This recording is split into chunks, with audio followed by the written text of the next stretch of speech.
Hola, ¿qué tal? ¿Cómo están? Bueno, en la clase pasada vimos y hablamos de los compartimentos celulares. Dijimos que podíamos encontrar dentro de la célula tres compartimentos: la membrana, de la cual hablamos, el citoplasma y el núcleo. Habíamos definido a un compartimento celular como un espacio delimitado o no por membranas, donde se lleva a cabo una actividad necesaria o importante para el funcionamiento de la célula.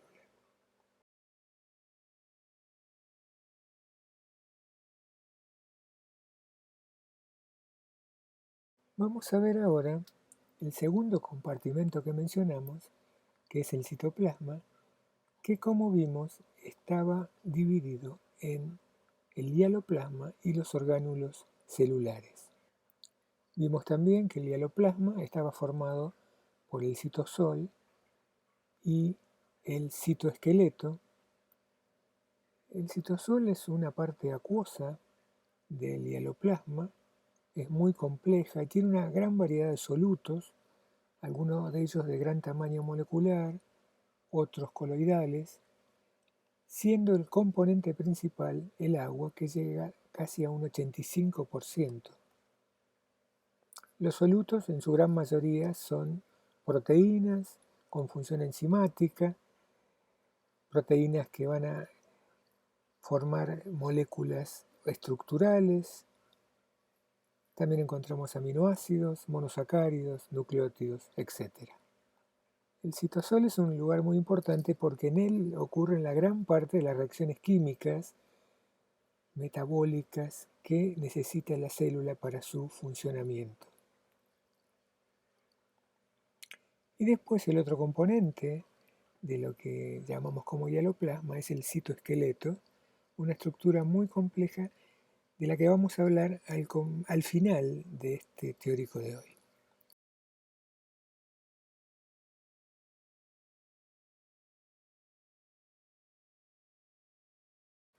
Dentro del hialoplasma, como otro componente del citoplasma que lo englobaba, tenemos los orgánulos celulares, de los cuales vamos a hablar ahora, que ustedes ya conocen: mitocondrias, retículo endoplásmico, aparato de Golgi, centríolos, lisosomas.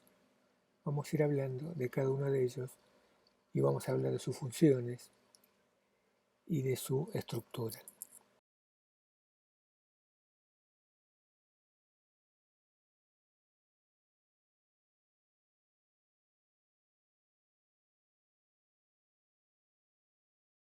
Empecemos entonces con los orgánulos de membrana, hablando del retículo endoplásmico. Es un sistema membranoso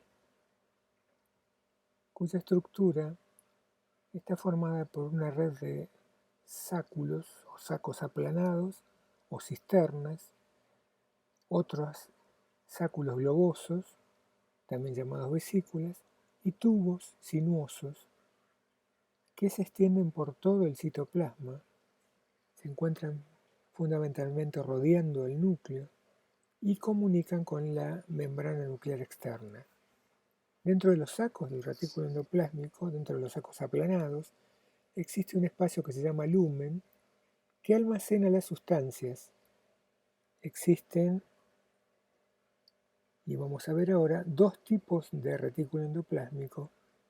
De acuerdo a que tengan asociados ribosomas, hablamos de retículo endoplásmico rugoso en ese caso, y de que no tengan asociados ribosomas, retículo endoplásmico liso.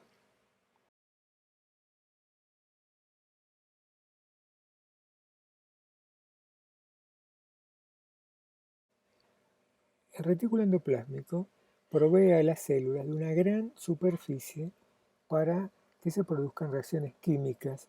Imagínense que son membranas muy plegadas con sáculos aplanados, y también se producen en él síntesis de moléculas muy importantes para la vida de la célula. La cantidad de retículo endoplásmico varía de acuerdo a la función que tenga la célula que lo posee. La composición química es aproximadamente 30% de lípidos y un 70% de proteínas. Como dijimos, se halla en continuidad estructural con la membrana nuclear, la membrana externa nuclear, y está especializado en la síntesis y el transporte de proteínas y lípidos de membrana, de acuerdo al tipo de retículo endoplásmico que sea. Las membranas del retículo endoplásmico contribuyen a formar parte de las membranas de las mitocondrias y de los peroxisomas, ya que producen los lípidos que van a utilizar estos orgánulos para formar sus membranas.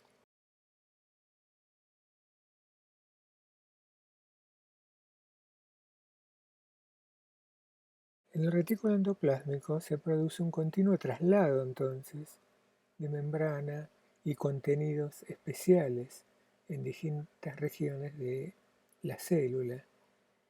Las vesículas también pueden fusionarse a la membrana plasmática y logrando de esta manera exportar su contenido dentro de la célula. Ahora, uno se pregunta, ¿cómo saben las vesículas a dónde ir? ¿Cómo sabe una proteína cuya instrucción para formarse vino del núcleo, que se formó en el retículo endoplásmico rugoso? Ya vamos a ver el proceso en clases posteriores. ¿Cómo sabe a dónde tiene que ir?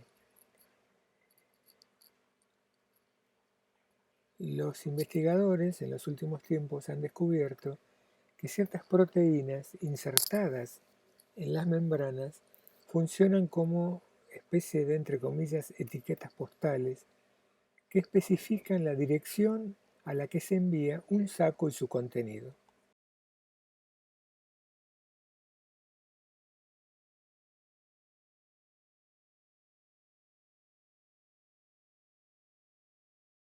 Bueno, como dijimos hace un ratito, el retículo endoplásmico puede dividirse en dos: retículo endoplásmico rugoso y liso. Vamos a hablar un poco del rugoso. Dijimos también que su nombre es debido a que está asociado a ribosomas. Esa unión, los ribosomas están pegados a las membranas del retículo endoplásmico por una proteína especial llamada riboforinas. El retículo endoplásmico rugoso se encuentra justo por fuera de la membrana nuclear, asociado a ribosomas, y son centros de síntesis de proteínas, primordialmente, que se acumulan en las bolsas de la membrana, que forman vesículas, y van a pasar después al retículo endoplásmico liso y luego al aparato de Golgi. Las proteínas sintetizadas para secreción externa, por ejemplo, o para usarse en otra parte del interior de la célula, se mueven por los canales del retículo endoplásmico, donde son químicamente modificadas. Los ribosomas del retículo endoplásmico rugoso son también centros importantes de elaboración de proteínas, como por ejemplo enzimas digestivas y las hormonas, por ejemplo la insulina. Todo este conjunto tiene una especie de sitio de control de calidad donde las proteínas procesadas erróneamente, que tienen error en su secuencia, por ejemplo, son enviadas al citoplasma para ser degradadas por los proteosomas, que contienen enzimas que permiten degradar esa proteína que estaba mal formada.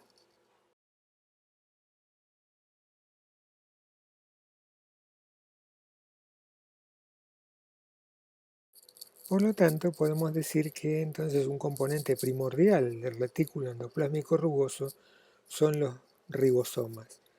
Estos ribosomas fueron descubiertos en el año 53 y se les llamaba gránulos de Palade. Un ribosoma está formado por dos subunidades integradas por ácido ribonucleico. A esas subunidades se les llama subunidad mayor y subunidad menor, y tienen asociados también proteínas. ¿Dónde encontramos los ribosomas?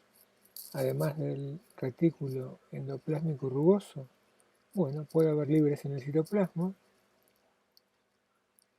y en las mitocondrias y cloroplastos.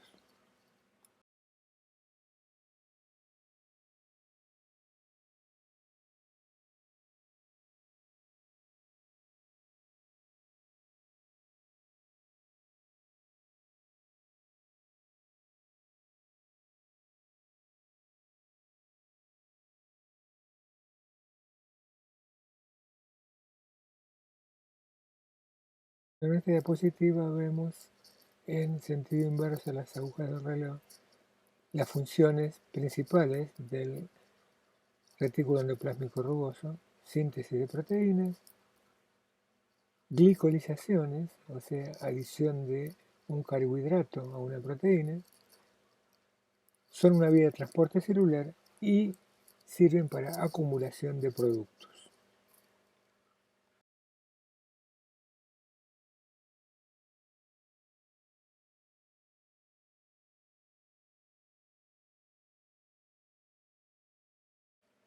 El retículo endoplásmico liso se llama así por el hecho de no contener ribosomas.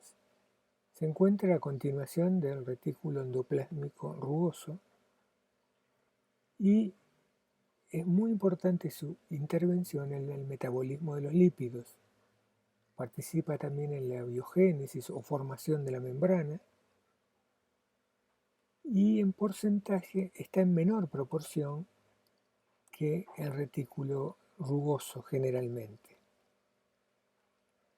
En los hepatocitos, por ejemplo, participa activamente en la síntesis de lípidos y también en la captación y almacenamiento de calcio, por ejemplo en las células musculares. Este retículo endoplásmico liso abunda en algún tipo de células, por ejemplo las células del hígado, donde es muy importante porque contiene enzimas que ayudan a desintoxicar productos nocivos, como por ejemplo el alcohol o el amoníaco. Otras moléculas, mejor dicho, enzimas del retículo endoplásmico del hígado son muy importantes también porque degradan el glucógeno en moléculas de glucosa que en el cuerpo es muy importante para proporcionar energía.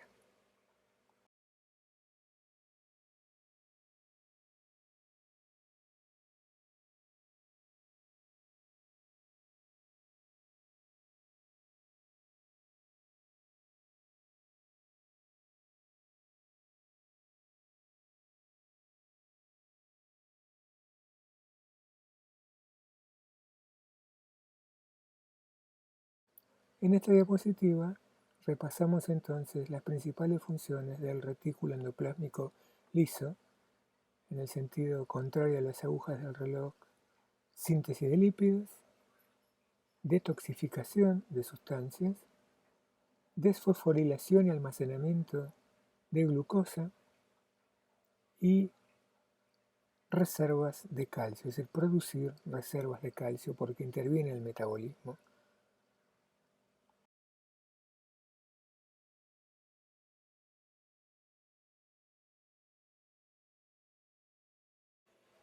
El aparato de Golgi forma parte del sistema membranoso celular.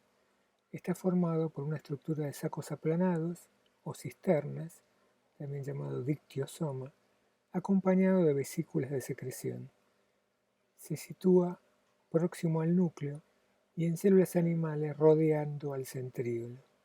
Las cisternas poseen una cara cis y otra trans, con orientaciones diferentes. La cara cis se orienta hacia el retículo endoplásmico rugoso y la trans hacia la membrana citoplásmica. Las conexiones entre cisternas se realizan por vesículas de transición. El aparato de Golgi, como está indicado en la diapositiva, tiene una importante función en la síntesis y empaquetamiento de moléculas, así como en el transporte de proteínas recién sintetizadas por el retículo endoplásmico hacia el compartimento celular adecuado. O sea que a través de él se vehiculizan muchos productos que se elaboran en el retículo endoplásmico, tanto rugoso como liso.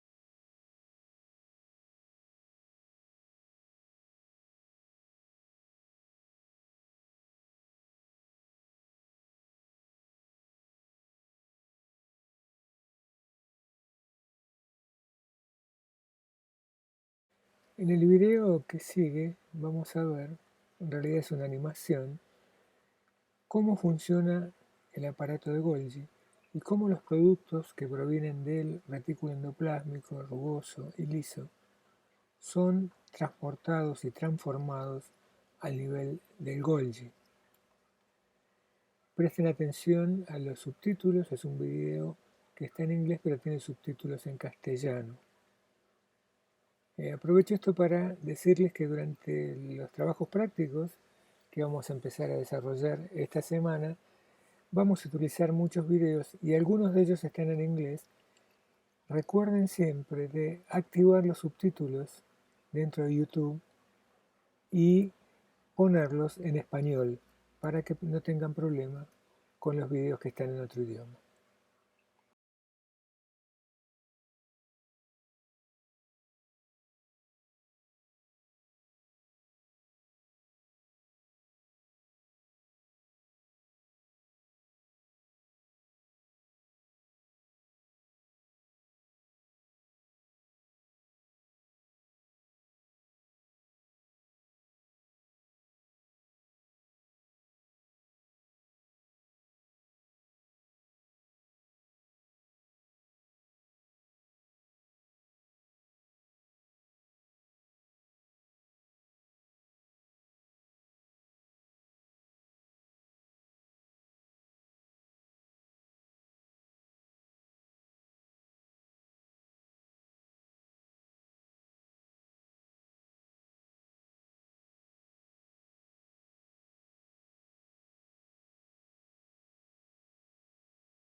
Otro de los órganos que vamos a ver son los lisosomas, que constituyen verdaderamente el aparato digestivo de la célula. Son vesículas de pequeño tamaño, rodeadas de membrana, formadas por el aparato de Golgi. En su interior, como está indicado en el gráfico, contienen enzimas hidrolíticas llamadas proteasas, nucleasas, lipasas, fosfatasas, de acuerdo con lo que van a atacar. Algunas de las proteínas elaboradas en el retículo endoplásmico y enviadas al aparato de Golgi son enzimas digestivas celulares que degradan proteínas, lípidos, carbohidratos, etc. Y es justamente en el aparato de Golgi que vimos recientemente donde esas enzimas hidrolíticas se empacan en vesículas de membrana que son los lisosomas.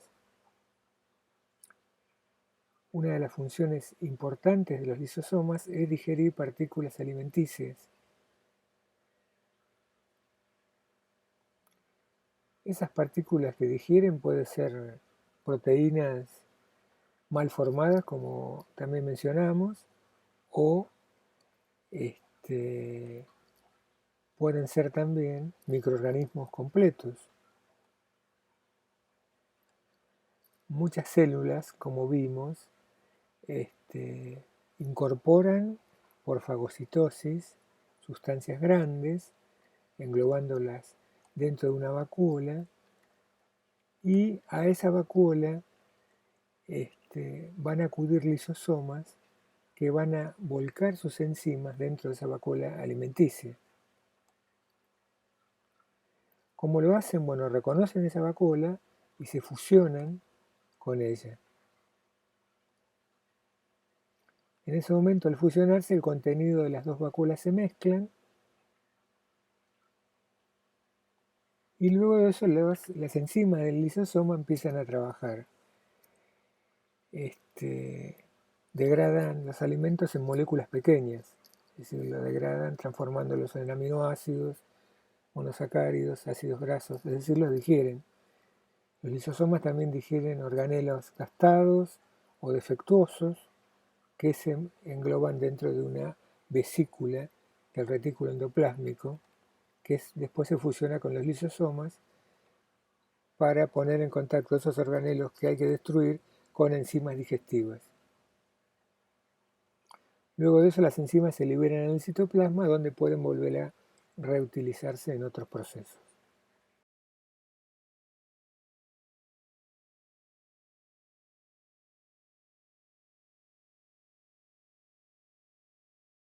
Siguiendo con el gráfico anterior, dentro de los lisosomas el pH es ácido, de gas 5, debido a una proteína de membrana que bombea continuamente protones hacia el interior para mantener esa acidez. Podemos dividir a los lisosomas en 4 tipos. El lisosoma primario, que contiene enzimas lisosomales sintetizadas por los ribosomas, unidos al retículo endoplásmico rugoso y maduradas en el Golgi. Los lisosomas secundarios, que también se los llama heterofagosomas o vacuolas digestivas, aparecen después de la fagocitosis o pinocitosis y contienen el material que tiene que ser digerido. Cuerpo residual se forma cuando la digestión es incompleta, puede ser que quede algo dentro de la vacuola digestiva que no se digirió. El cuarto tipo, vacuola autofágica o autofagosoma, se forma en ciertas condiciones fisiológicas o patológicas y en ese momento el lisosoma engloba organelas que tienen que ser destruidas. Es decir, entonces, que los lisosomas primarios son los que contienen las enzimas que van a intervenir en el proceso de digestión. ¿Dónde los vuelcan normalmente? Bueno, uniéndose a un lisosoma secundario, que es un lisosoma que fagocitó o que por pinocitosis tiene partículas en su interior que tienen que ser digeridas. Una vez que se fusionan el lisosoma primario y el secundario, a veces no todo es digerido y queda un resto sin digerir dentro de un lisosoma que pasa a llamarse cuerpo residual. Y por último, los autofagosomas son lisosomas especiales que se forman para digerir organelas defectuosas o que por algún motivo tienen que ser destruidas dentro de la célula.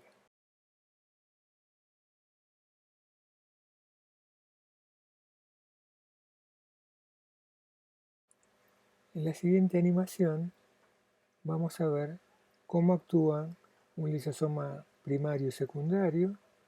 Vamos a observar una fagocitosis y cómo el lisosoma primario se une a la vesícula fagocítica para volcarle las enzimas y cómo sigue después el proceso de digestión. Y también en la última parte de la animación, cómo actuaría un autofagosoma.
Otros tipos de orgánulos son los peroxisomas, que también contienen enzimas.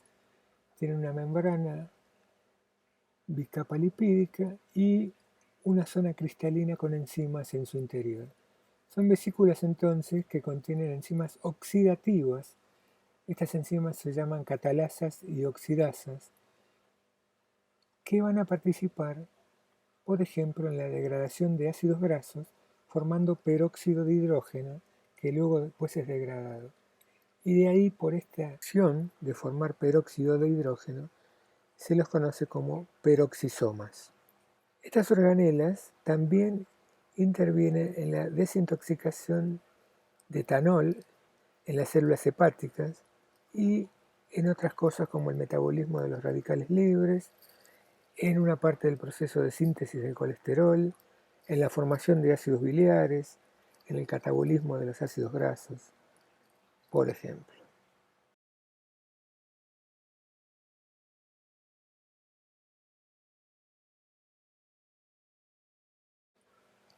Otros componentes son las vacuolas. Si bien las vacuolas no son tan importantes en la célula animal como lo van a ver que son en las células vegetales, esto lo van a estudiar en botánica, pero hay muchas células, por ejemplo las células de los protozoos, que se alimentan por fagocitosis. Entonces forman vacuolas alimenticias para incorporar partículas del ambiente con las cuales se alimentan. Son estas vacuolas entonces vesículas limitadas por una membrana y su función puede variar en los distintos tipos de células, siempre relacionadas con procesos de fagocitosis o pinocitosis.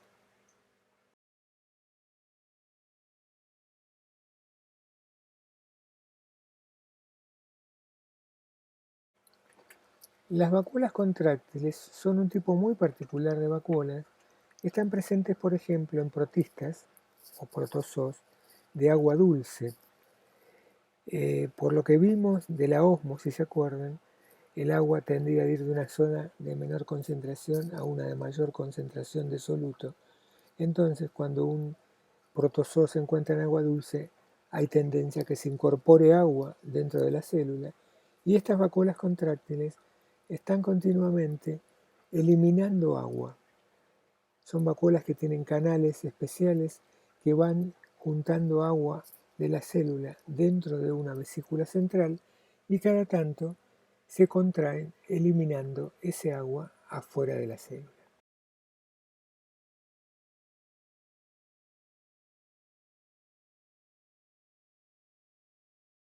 Vamos a ver ahora otros tipos de orgánulos relacionados con la energía que necesita la célula para funcionar. Las células eucariotas tienen dos tipos de orgánulos importantes relacionados con la energía, que son los cloroplastos y las mitocondrias. Los cloroplastos lo van a ver en detalle en botánica, pero son organelas que captan la energía del sol y la almacenan en moléculas de carbohidratos, por ejemplo glucosa. Las mitocondrias, por otra parte, captan la energía almacenada en los carbohidratos, en la molécula de glucosa, y produce moléculas de ATP, adenosín trifosfato, que es un componente que va a ceder energía para todos los procesos que se necesiten dentro de la célula.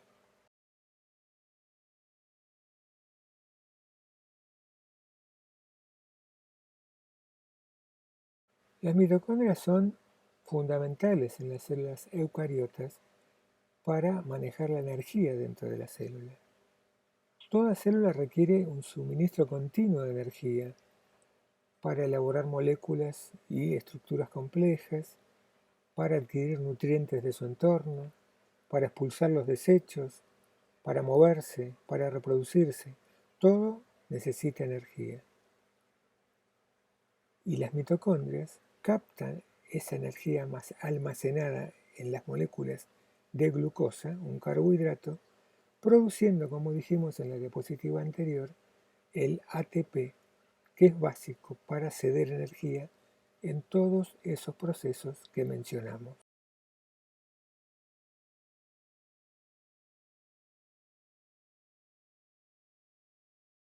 Para hablar de la estructura de la mitocondria y cómo podemos dividirla para estudiarla, encontramos 4 estructuras características. 2 membranas, una externa y una interna que presenta crestas, un espacio entre esas 2 membranas que se llama espacio intermembrana y la matriz mitocondrial.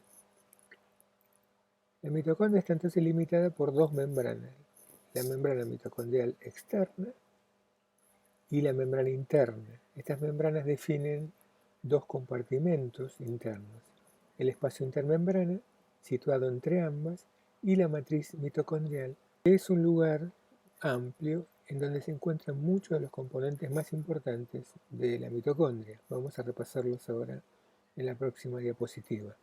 Ay, Dios santo.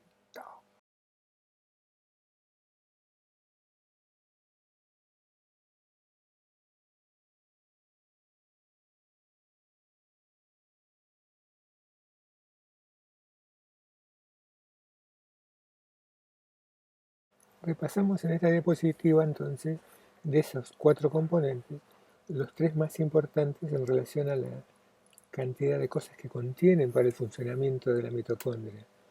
La membrana externa que está en rojo en el dibujo, la membrana interna que está en amarillo y la matriz mitocondrial que está de color celeste. La membrana externa contiene proteínas integrales, enzimas, canales acuosos y canales que permiten pasar proteínas que se llaman canales translocadores de proteínas. La membrana interna, plegada, es la que forma las crestas mitocondriales. En estas crestas encontramos un 30% de lípidos y un 70% de proteínas integrales. Hay también transportadores, canales iónicos y canales translocadores de proteínas, porque por ahí circulan sustancias hacia la matriz y desde la matriz hacia el exterior. Y la matriz mitocondrial contiene enzimas que van a participar en todo un proceso de generación de energía que vamos a ver ahora rápidamente. Ese proceso va a producir la oxidación de piruvato y ácidos grasos y también se van a producir los procesos del ciclo del ácido cítrico o ciclo de Krebs. ¿Qué hay además en esa matriz? Bueno, está el ADN mitocondrial. Las mitocondrias tienen un ADN propio. También encontramos ribosomas, ARN de transferencia, que es muy importante para la síntesis de proteínas, y enzimas para permitir la expresión de los genes mitocondriales.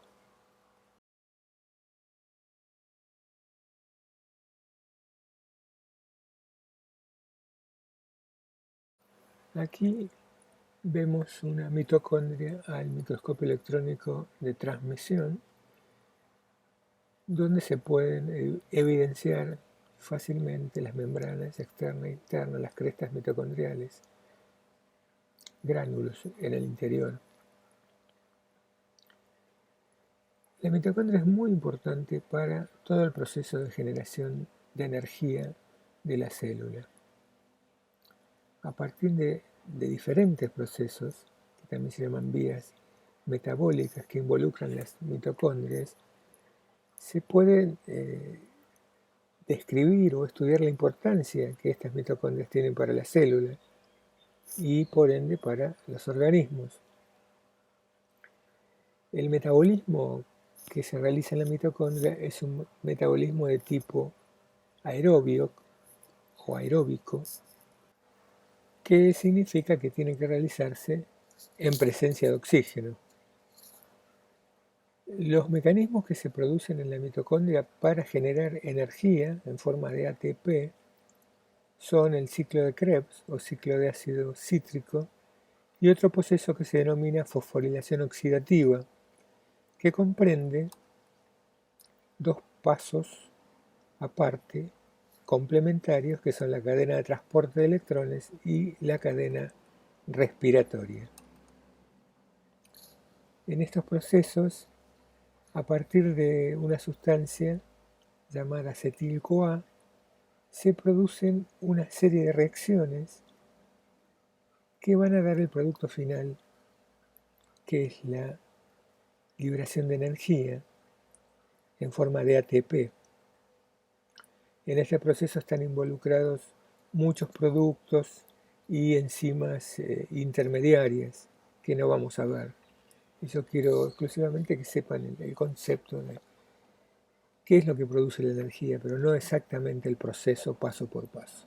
Eso lo van a ver más adelante en otras materias. Sí es importante saber que sin la energía proporcionada por las mitocondrias, la vida sería muy difícil.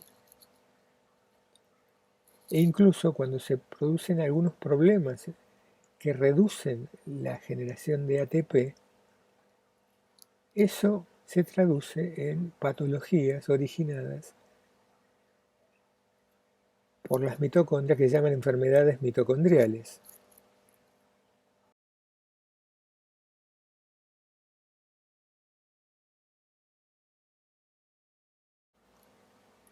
Repasemos en esta diapositiva todo este proceso de generación de energía en la mitocondria.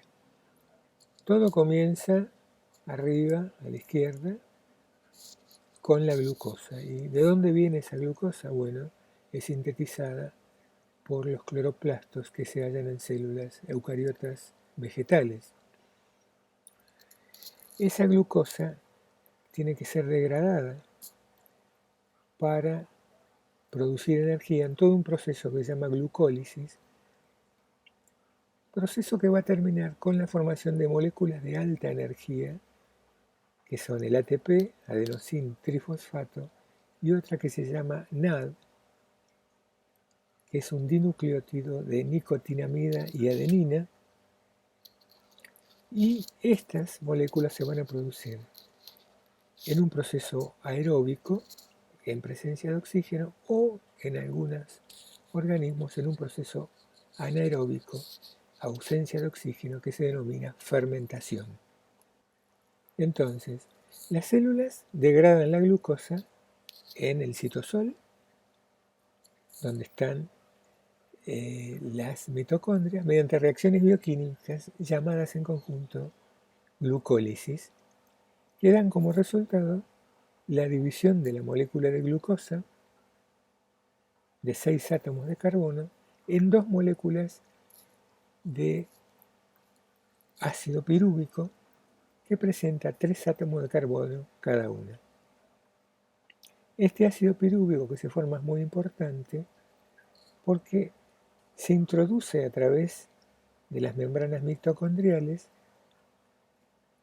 Para su introducción interviene una sustancia transportadora hasta la matriz y esas moléculas de ácido pirúvico en la matriz son descarboxiladas y seguidamente combinadas con una enzima que se llama coenzima A, formándose una molécula que se denomina acetil CoA o acetil-coenzima A. Repitiendo, la glucosa se divide en dos moléculas de 3 átomos de carbono, que es el ácido pirúvico. Ese ácido pirúvico penetra en la mitocondria y dentro de la mitocondria se combina formándose unas moléculas que se denominan acetil-CoA. Este acetil-CoA entra a un proceso bastante complicado dentro de la mitocondria que involucra muchas reacciones bioquímicas conocidas como el ciclo de Krebs o ciclo del ácido cítrico o ciclo del ácido tricarboxílico. El ciclo de Krebs, como les decía anteriormente, es un ciclo complejo que no vamos a ver en su profundidad, esto queda para más adelante, y tiene muchos pasos intermedios y los productos finales de este ciclo y podríamos decir del metabolismo mitocondrial son dióxido de carbono, resultado de decarboxilaciones en el ciclo de Krebs y del ácido pirúvico, agua, como resultado de la combinación de oxígeno con hidrógeno en el espacio intermembranoso, ATP, resultado de la fosforilación oxidativa, y también calor, que se produce como resultado de la energía que no llegó a almacenarse formando ATP. O sea que concluyendo podemos decir que dentro de la mitocondria se produce un proceso sumamente importante que permite generar energía que va a usar la célula para todas sus funciones.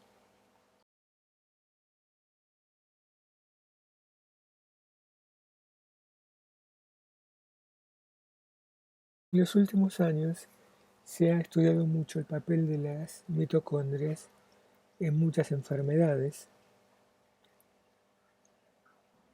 ya que cuando hay problemas con estas mitocondrias se pueden producir daños en los distintos órganos, por ejemplo, del cuerpo humano. En esta diapositiva se ven una serie de enfermedades por defecto en las mitocondrias que atacan a distintos órganos del cuerpo.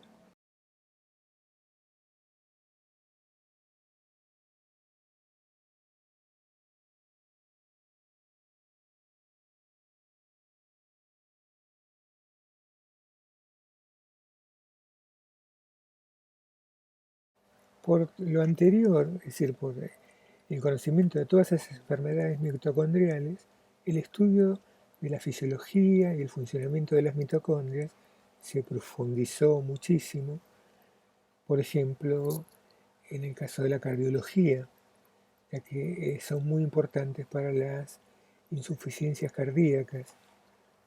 Las mitocondrias se sabe entonces que son órganos dinámicos que pueden llegar a intercambiar su morfología e incluso conectarse unas con otras por procesos de fusión o fisión mitocondrial. Estos procesos permiten la transmisión de moléculas de señalización y el intercambio de metabolitos dentro de la célula y participan en una variedad de procesos biológicos que incluyen el desarrollo embrionario, el metabolismo, la muerte celular o apoptosis, la autofagia. Por eso el estudio de las mitocondrias se profundizó mucho. Hay dos procesos bien conocidos de la dinámica mitocondrial, que serían el remodelado, en el que cambia el retículo mitocondrial mediante procesos de fusión o de fisión de mitocondrias, y la motilidad. Las mitocondrias se pueden desplazar dentro de la célula, asegurándose el suministro local de ATP en determinados órganos del cuerpo.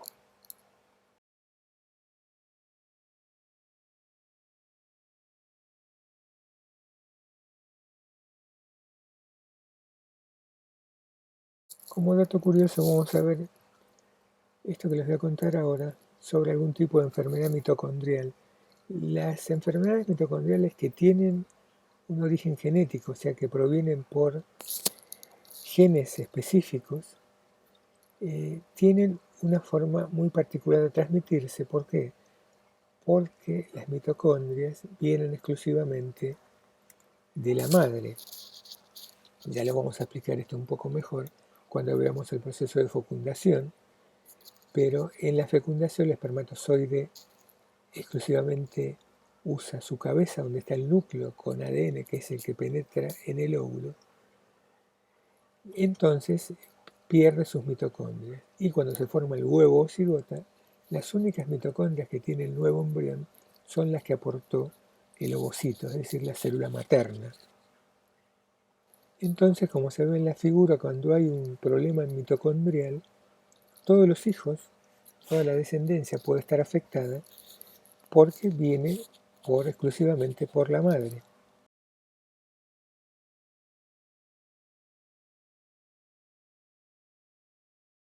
Algunas de las enfermedades mitocondriales son muy severas y, por ejemplo, a personas que la tienen le hacen imposible tener hijos, porque de tenerlos sufrirían esas enfermedades.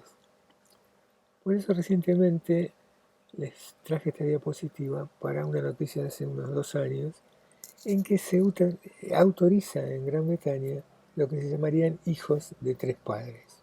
Supongamos que tenemos una pareja que tienen la madre una enfermedad mitocondrial importante, que es la que va a transmitir las mitocondrias, como dijimos, a la descendencia. Entonces lo que se hace es tomar óvulos de esa madre, arriba a la izquierda. Esto es todo un proceso in vitro, y a ese óvulo que tiene las mitocondrias defectuosas se le saca el núcleo. Ese núcleo es introducido a el óvulo de una donante que no tiene esa enfermedad mitocondrial, al que también se le sacó el núcleo, y el núcleo de la madre con defectos se introduce en el núcleo, en el ovocito, con mitocondrias normales, podemos decir. Después de eso se realiza una fecundación in vitro con el esperma del padre y se implanta en el útero de la mujer que tenía la enfermedad mitocondrial.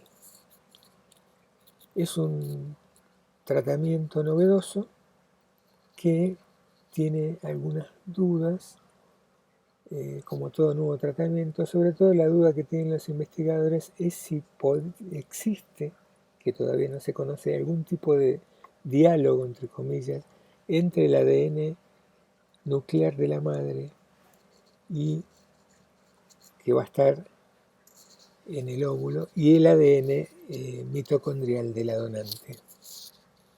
Pero bueno, es un proceso que se está realizando.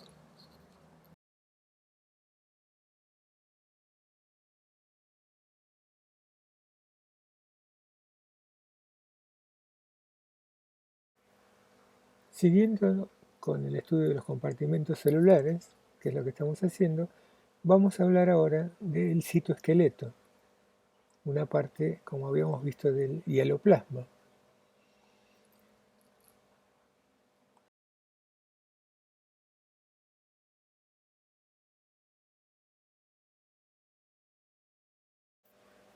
Podemos definir el citoesqueleto como una red de filamentos que encontramos dentro del citoplasma y que posibilita la motilidad y la organización de las estructuras celulares.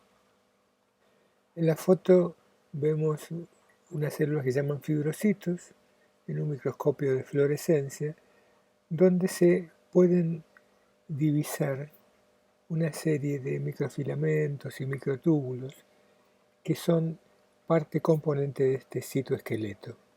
Cuando se empezó a estudiar a la célula, los biólogos pensaban que las organelas dentro de la célula eucariota, mitocondrias, lisosomas, retículos, flotaban libremente en el citosol.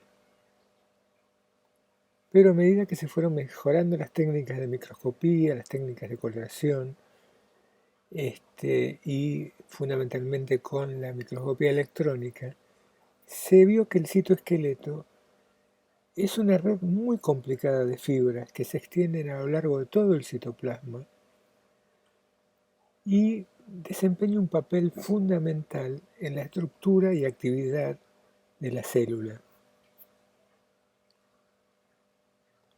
Dentro de este citoesqueleto encontramos tres tipos básicos de componentes que son los microtúbulos, los microfilamentos y los filamentos intermedios que ahora vamos a ver.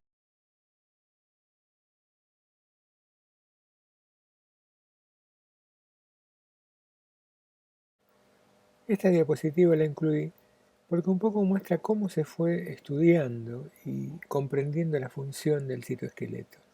En la parte de abajo tenemos una microscopía electrónica donde se ve una vesícula de una célula determinada y un túbulo muy grande que cruza la imagen transversalmente. Arriba tenemos la interpretación que se fue logrando de eso. Y la vesícula puede ser una vacúola que lleva un producto determinado, pero esa vacúola para moverse, fíjense en la microscopía electrónica que está asociada al túbulo. Esa asociación se da por filamentos especiales, por proteínas que tienen función motora, y entonces esa vesícula se va desplazando como enganchada a ese túbulo y así logra la motilidad dentro del citoplasma.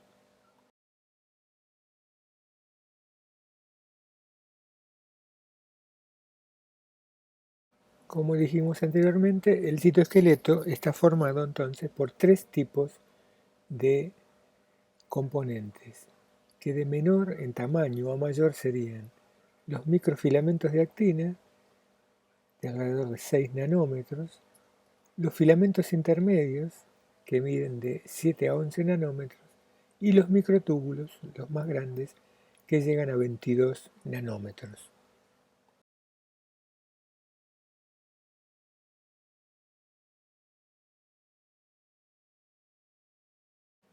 Aquí tenemos los filamentos de actina que dijimos que son los más finos, los más pequeños. Están formados por cadenas dobles de una proteína que se llama actina, que está representada en el dibujo de abajo por esferas celestes, y pueden estar relacionados con otro tipo de proteínas. Estos filamentos participan en la contracción de músculos, permiten cambiar la forma de la célula, permiten la movilidad del citoplasma cuando se produce, por ejemplo, la división celular y la célula tiene que estirarse y cortarse el citoplasma en dos células hijas, y también posibilitan el movimiento interno de los contenidos celulares.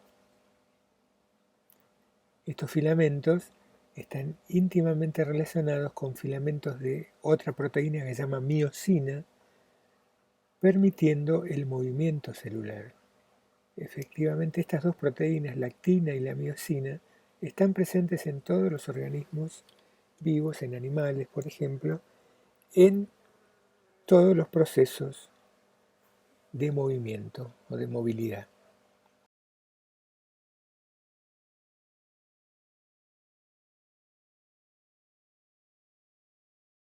Los filamentos intermedios están formados por proteínas fibrosas que se enrollan unas alrededor de las otras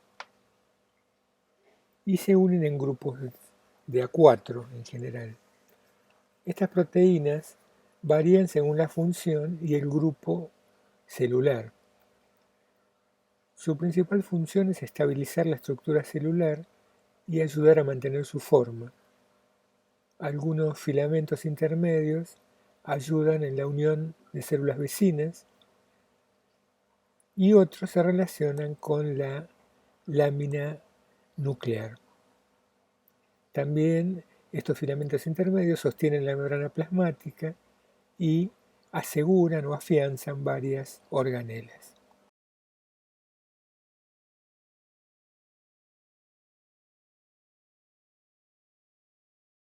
Aquí tenemos a los microtúbulos. Estos son los componentes más abundantes del citoesqueleto y se forman por la polimerización de dos proteínas que se llaman alfa y beta tubulina. Son proteínas globulares que se encuentran en el dialoplasma y forman estructuras cilíndricas huecas de unos 22 nanómetros de grosor. ¿Cuál es la función de estos microtúbulos? Bueno, intervienen, por ejemplo, en la movilidad de los cromosomas durante la división celular. La interacción de microtúbulos maneja también la motilidad celular y son componentes fundamentales de los centríolos, que van a actuar en la división celular, de los cilios y los flagelos.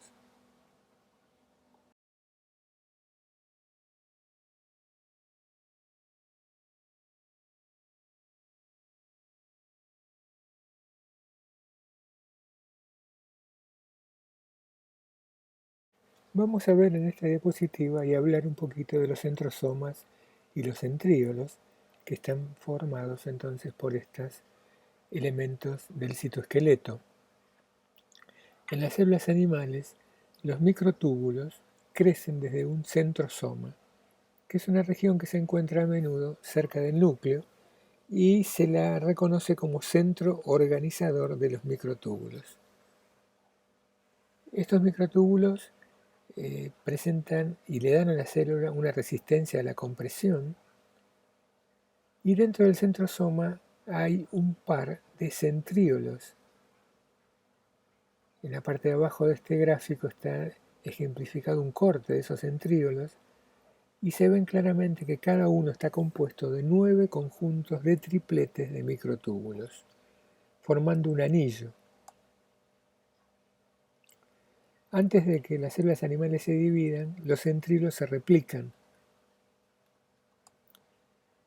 En general, los centrosomas con sus centríolos pueden ayudar a organizar el montaje de los microtúbulos en las células animales, pero no son esenciales en todas las células. ¿Por qué decimos esto? Y bueno, porque, por ejemplo, hay otras células eucariotas, como las células de levadura y las células vegetales, que carecen de centrosomas con centríolos y tienen una estructura que ya van a ver de microtúbulos bien organizados.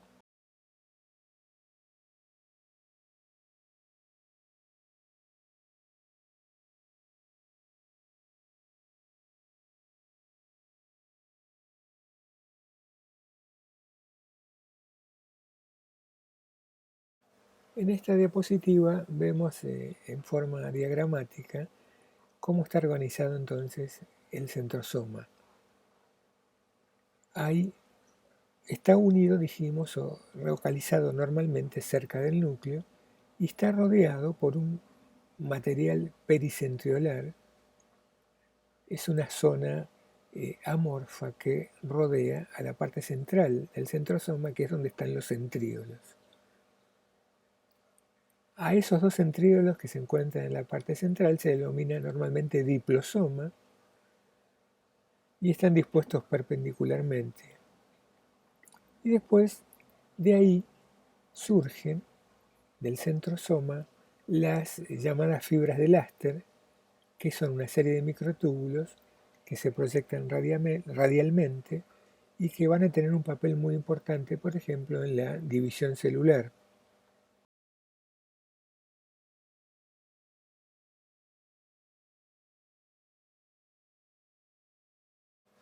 Efectivamente, cuando la célula se divide, vamos a verlo esto con más detalle cuando hablemos de mitosis y meiosis, esas fibras de Laster, esos microtúbulos, van a enganchar a los cromosomas por un tipo de proteínas especiales y después van a tirar de la parte central de los cromosomas, produciendo la separación de las cromátidas hijas, llevándola a los polos opuestos y facilitando la primera etapa del proceso de división celular que termina formando dos células hijas a partir de una célula progenitora.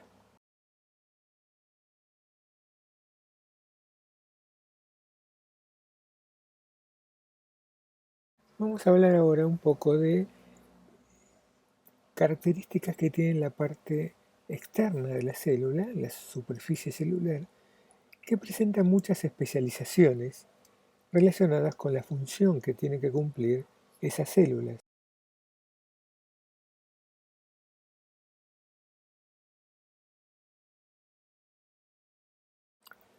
Vamos a hablar ahora de algunas adaptaciones de la superficie celular. Muchas células presentan cilios o flagelos para la movilidad. Otras poseen movimientos ameboides también debido a la acción de los microfilamentos.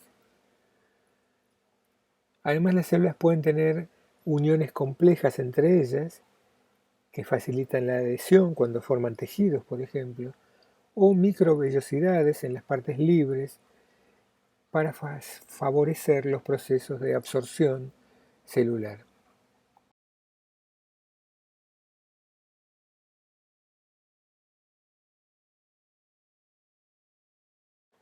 Algunas células tienen prolongaciones desde la membrana celular que se localizan en su superficie y que les permiten desplazarse en el entorno acuoso en que viven. Se ve bien característico en los protistas.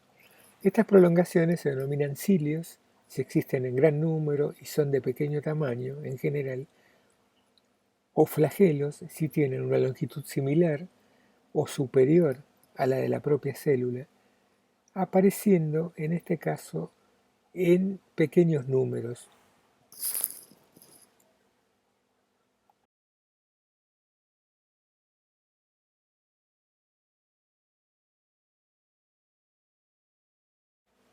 La estructura interna de cilios y flagelos es muy similar. Tanto unos como otros presentan dos zonas bien diferenciadas, que son el corpúsculo basal y el tallo o axonema.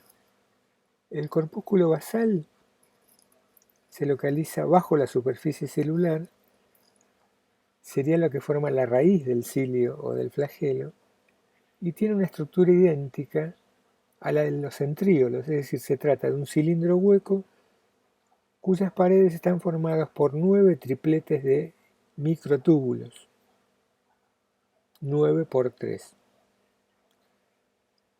El axonema, por otra parte, es el que se proyecta hacia afuera de la célula, está rodeado de membrana e interiormente presenta también 9 pares de microtúbulos periféricos y un par de microtúbulos centrales.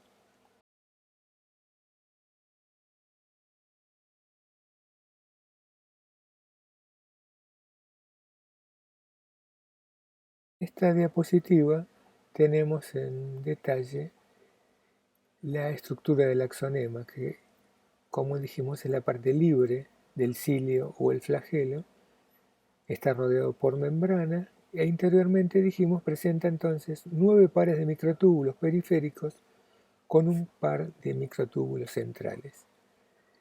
Hay proteínas que asocian a estos microtúbulos para que se mantengan en su lugar, unas que se llaman nexinas, que producen la conexión entre los microtúbulos, y otras llamadas dineína, que son especies de brazos desde los túbulos que tienen actividad motora.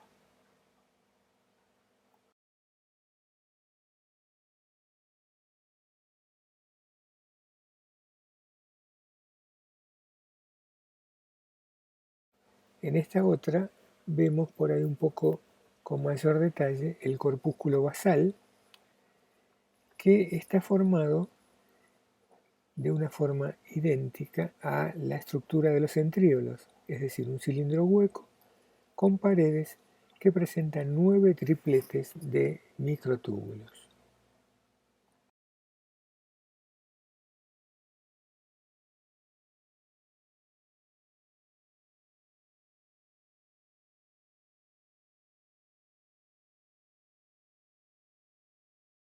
A pesar de tener una composición similar, el tipo de movimiento que presentan cilios y flagelos es diferente. Los cilios, que dijimos que son más numerosos, están como puestos en fila y suministran al moverse una fuerza paralela a la membrana plasmática. Su movimiento es de adelante hacia atrás, algo parecido al braceo de un nadador que nada de pecho. Por el contrario, los flagelos tienen un movimiento ondulatorio que suministra una propulsión perpendicular a la membrana plasmática.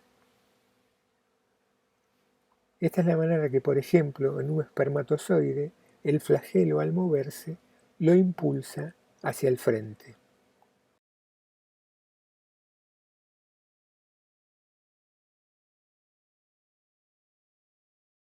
Ya que hablamos de movimiento de células en protozoos, vamos a hablar también del movimiento ameboide, característico de muchas células corporales y de, por ejemplo, de protistas, donde tenemos las amebas. Aquí se produce una interacción entre filamentos formados por actina y miosina que van a permitir el movimiento del citoplasma, que está más fluido en la parte interior, hacia uno de los extremos.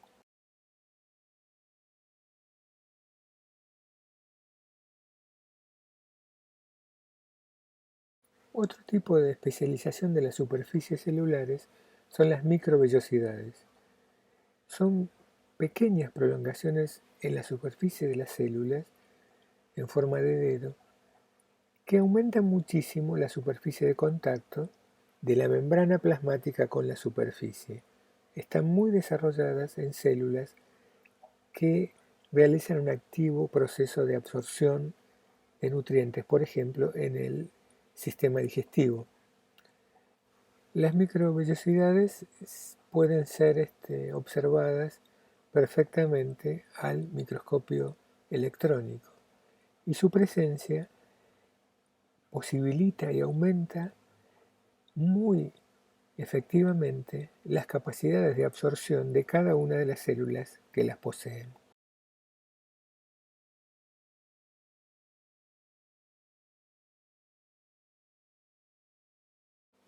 Vamos a ver ahora otro tipo de especializaciones de la superficie celular, que son las uniones intercelulares y que son muy importantes en la conformación de los tejidos.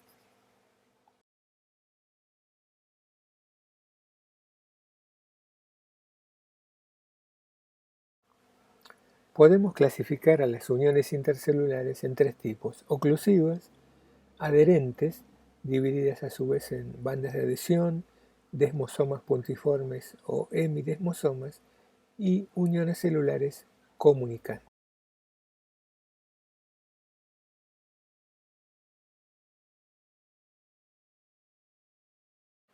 Estas uniones oclusivas se sitúan por debajo del borde apical de muchas células epiteliales. Están formadas por una proteína llamada ocludina y la función es cerrar el espacio intercelular, evitando el pasaje de sustancias a través de dicho espacio.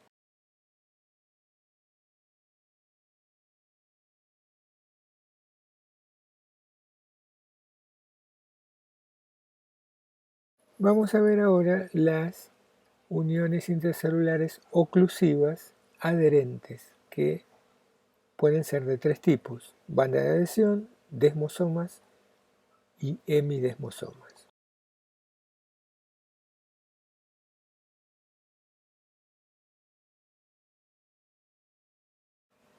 El primer tipo de uniones adherentes eran las bandas de adhesión. Forman una franja que une a las células adyacentes algo por debajo de la superficie epitelial. Se ubican justamente después de las uniones oclusivas.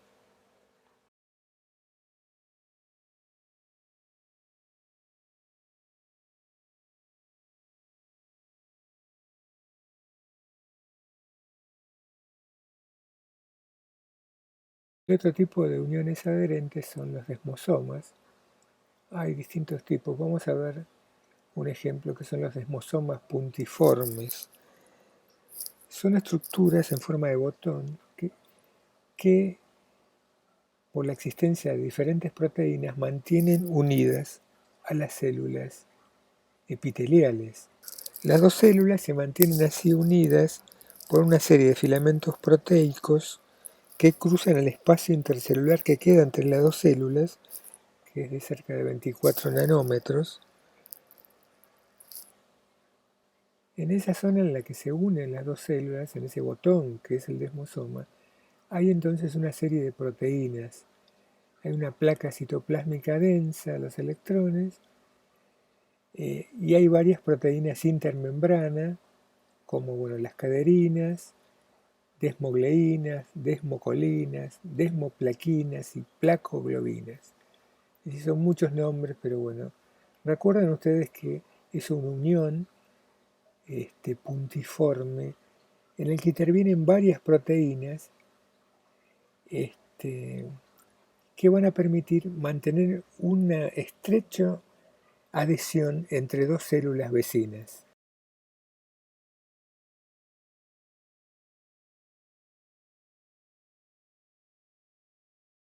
Otro tipo de uniones adherentes son los hemidesmosomas. Son muy parecidos a un desmosoma, es casi como la mitad de un desmosoma, porque son uniones que relacionan una célula epitelial a su membrana basal. Todos los tejidos epiteliales descansan sobre una membrana basal que los separa del tejido conjuntivo que está por debajo. Estos semidesmosomas están formados por una plancha formada por una proteína que se llama integrina, es una proteína transmembrana que une las células con filamentos que están de anclaje que se relacionan con la membrana basal. Por encima de esto tenemos una placa densa formada por una proteína que se llama plectina, es una proteína periférica que forma esa placa y une a las integrinas con los filamentos intermedios del citoesqueleto que están en el gráfico representados de color celeste.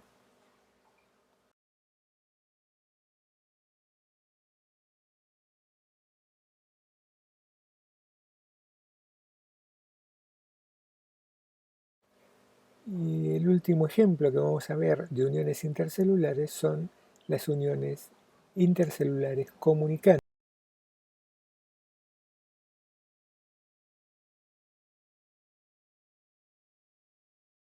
Estas uniones comunicantes permiten la interconexión entre células vecinas y están formadas por proteínas acanaladas. O sea que entonces la mayoría de las células vecinas están interconectadas por canales de unión y eso le permite compartir iones y metabolitos que pueden pasar libremente de una célula a la otra. Esos canales, entonces formados por proteínas túneles, presentan poros hidrófilos. Y a ese complejo proteico que forma el túnel de conexión se le llama conexón.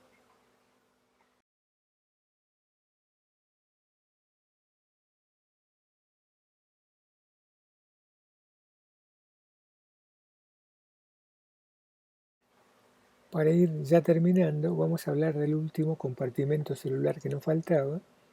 Vamos a dar características generales. Esto es del núcleo.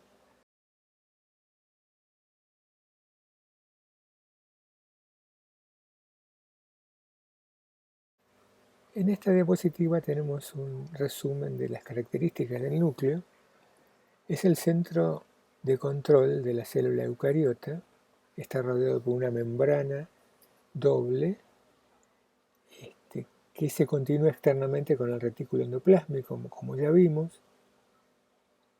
Dentro de la envoltura nuclear se encuentra la cromatina y el nucleolo. El nucleolo es muy importante porque es el sitio donde se va a formar el ARN que integra las subunidades de los ribosomas.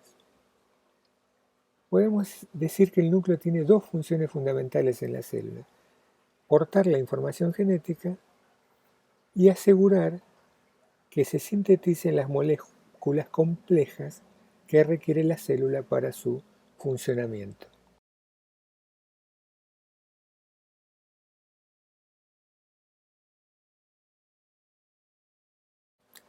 Podemos entonces delimitar tres partes fundamentales en el núcleo. El nucleolo, que va a formar, como dijimos, la subunidad de los ribosomas, la cromatina, donde se halla el ADN y proteínas, y la membrana nuclear, un sistema de doble membrana con poros muy característicos. El núcleo está aislado del resto de la célula por una envoltura nuclear, y esa envoltura nuclear es una membrana doble perforada por poros diminutos que están rodeados de proteínas. Muchas sustancias como el agua, iones, pequeñas moléculas pueden cruzar libremente estos poros, pero el paso de moléculas más grandes, por ejemplo proteínas, las subunidades que van a formar los ribosomas y el ARN, está regulado su pasaje por proteínas que se hallan asociadas a los poros, que se llama complejo del poro nuclear.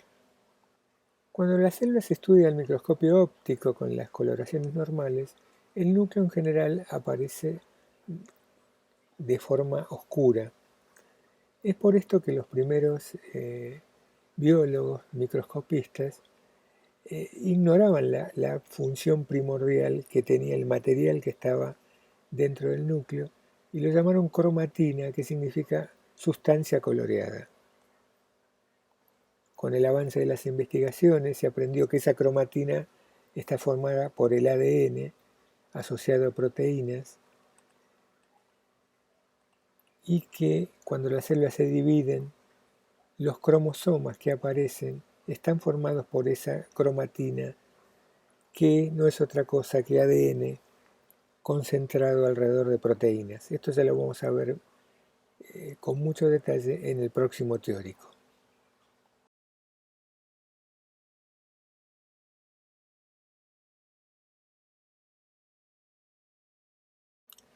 En esta diapositiva se ve un corte de una célula al microscopio electrónico, donde se divisa dentro del núcleo, que es lo más grande que vemos en la foto, el nucleolo. Si miramos con detenimiento también podemos observar en la membrana nuclear hacia adentro unas zonas más oscuras, que es cromatina que está más condensada, y hacia toda la zona central una zona más clara que llena todo el núcleo, que sería cromatina más laxa. El núcleo es la parte oscura más central. Es el centro, dijimos, el núcleo de ensamblaje de los ribosomas. Los núcleos de las células eucariotas tienen por lo menos un nucleolo, que es el centro entonces de síntesis de ribosomas, y consta de ARN ribosomial, proteínas, ribosomas en varias etapas de síntesis, y el ADN que lleva los genes que codifican el ARN ribosomial, o sea, a partir del cual se va a producir el ARN ribosomial.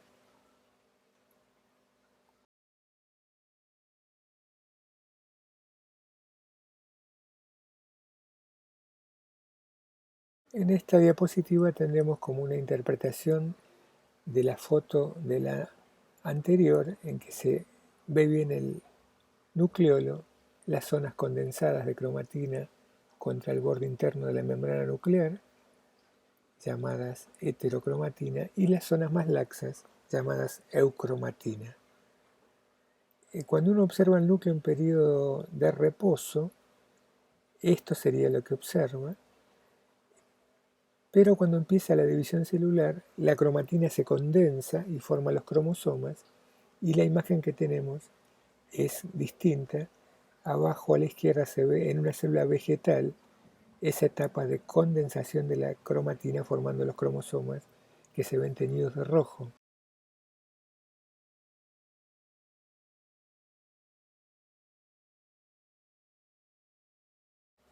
Esta foto es muy interesante porque se ve en células que provienen de un cultivo celular, de una línea celular muy utilizada que se llaman células ELA. Se ven células en el estadio de reposo En este caso la cromatina está teñida con un colorante especial que tiene afinidad por el ADN, se ve teñida de color celeste, y abajo a la izquierda células que están empezando a dividirse, en el que ya se dividen los cromosomas.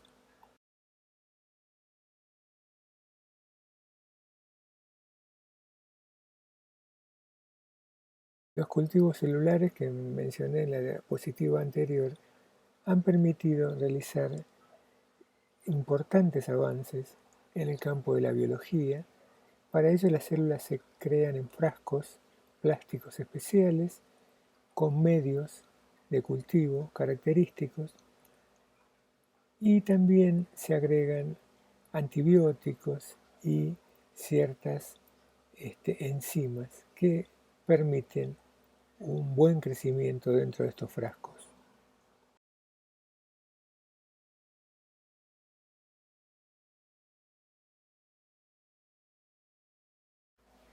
Estos medios de cultivo permiten establecer líneas celulares que se mantienen a través del tiempo.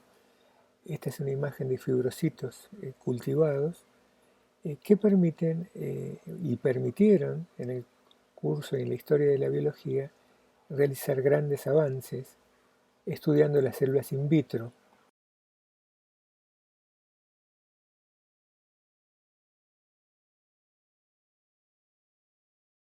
Recién mencionamos, cuando vimos células coloreadas en división y en reposo, una línea celular que se llama ELA.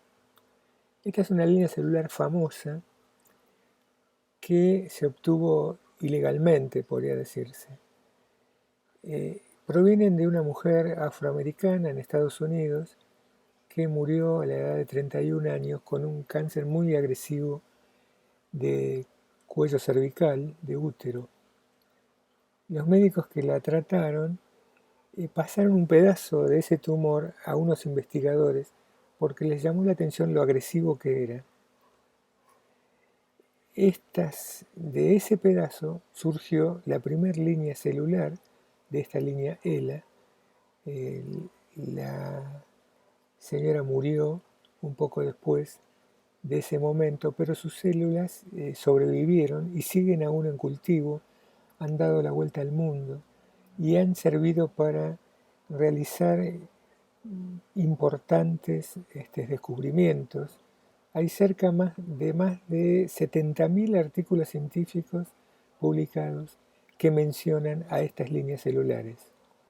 El estudio sobre esta línea celular ha permitido a los científicos desarrollar, por ejemplo, la vacuna contra la polio o avanzar en los procesos de fertilización in vitro, establecer un montón de tratamientos contra el cáncer y otras enfermedades.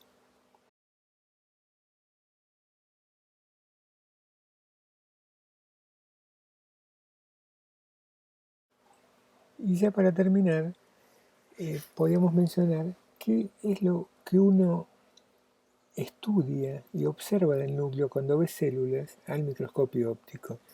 En general, esto es muy importante porque cuando se hacen estudios patológicos, el núcleo refleja alteraciones que se producen en la célula. Entonces es muy importante definir y describir su número, su tamaño, la forma que presenta y la posición dentro de la célula, entre otras cosas. En muchas enfermedades los núcleos se modifican fuertemente y esto permite hacer diagnósticos.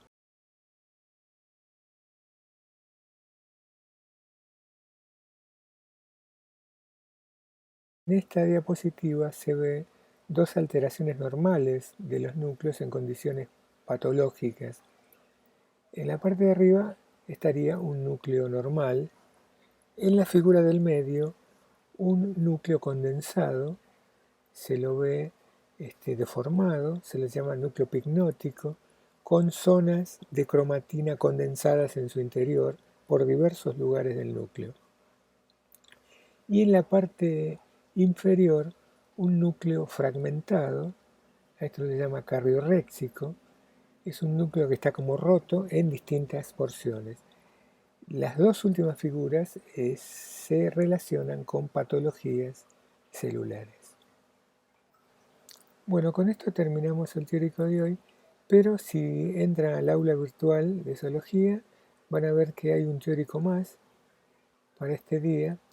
Lo puse separado porque bueno, está grabado con otro programa que usaba anteriormente para hacer audio diapositivas, y en él van a poder escuchar todo lo relacionado con cromosomas y división celular y ciclo celular.